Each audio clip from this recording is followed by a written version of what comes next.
Zach and Ryby. Mike, I know you don't share specifics a lot of what you say in locker rooms, but after a first half like that, just what do you say to a team to try and pick them back up, try and just kind of keep guys together, if nothing else?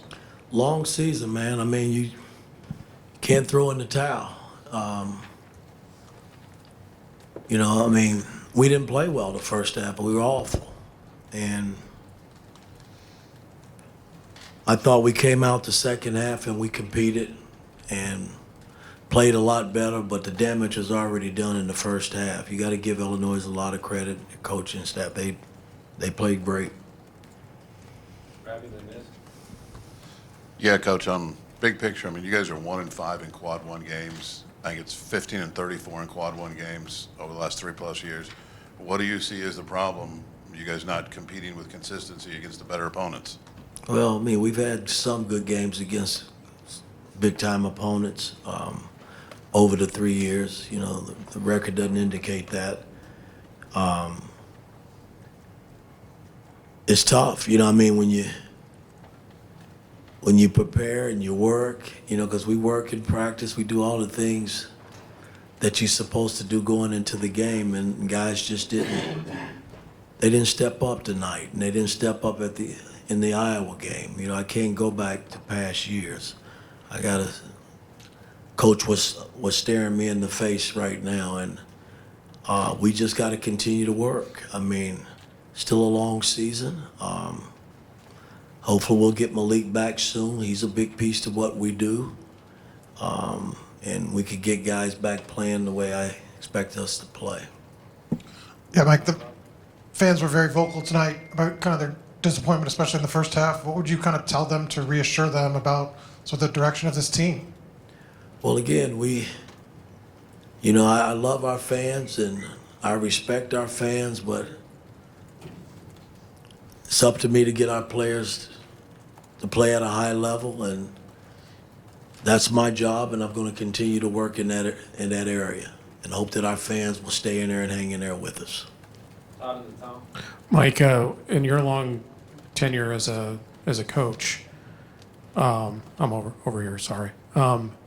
When you have younger guys who are trying to figure things out, you know, especially after 2 bad games like this, what's your approach with them, and what do you feel like you need to do some soul searching of your own? Well, again, you got to continue to work, and, you know, I got to make some changes. You know, I mean, we haven't been getting off to a good start in terms of who we've been starting, and sure, we do miss Malik. Malik is a big piece to the puzzle.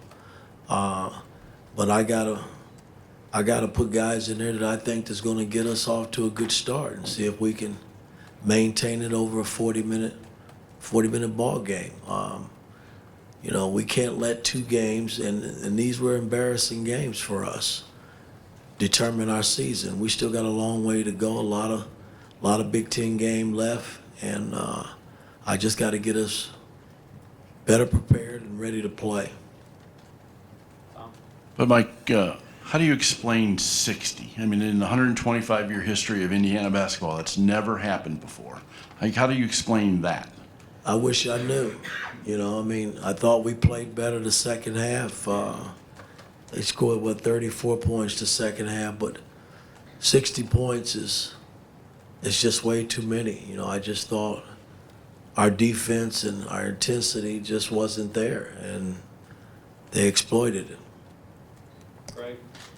Hey, Mike, over here on your left, I got 2 questions for you, okay? First one is, what happened with Umar Ballo at the end, and what are you going to do about that?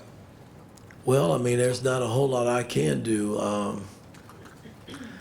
you know, until I go back and review it, and I'm sure the commissioner and everybody will take a look at what happened and make a decision on what they plan on doing. I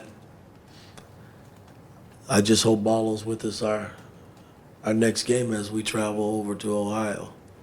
Mike, that raises the question of accountability. You got a player doing what he did, and you're actually hoping he can play the next game. And Well, I mean, again, what's going on here? well, they're taking up for each other. I get that. You know, in the heat of the battle, anything is liable to happen. You know, I don't condone players pushing players or You know, their player got into our player's face. I mean, it went back and forth. We had two guys pushing and shoving. I don't condone that by any means, but in the heat of the battle, I'm not there right there doing the situations where I can stop it. And sometimes things get out of hand and they happen. And, you know, Ballo and I will sit and talk, and along with Miles, because he was assessed the technical too, and see where we go from there. Seth and then David. Mike, to have this performance after the way the Iowa game went on Saturday, just what did you see from the team's response to that game on Saturday, and what needs to change coming out of this game? Well, again, I mean, we can't let this be a snowball effect. You know, like I said, we got a long way to go in this Big Ten. And do I think we're good enough to win? Yeah, I do. I just got to get us to believe that and keep pushing these guys in the right direction. Last question, Dave. I want to say, Mike, this is the roster in October you said was I think, most talented you've had here. Is there a reason you can look at for just why it hasn't really clicked yet? Well, again, I mean, you miss your leading scorer the last 5-6 games. I mean, that doesn't help. You know, I mean, but again, I've always said, you know, we won games without Malik. You know, was next man up, and these last 2 games we haven't fared well without him. So hopefully we'll get him back soon, and I can get guys playing back at a high level so we can get back on the winning track. Nice coach.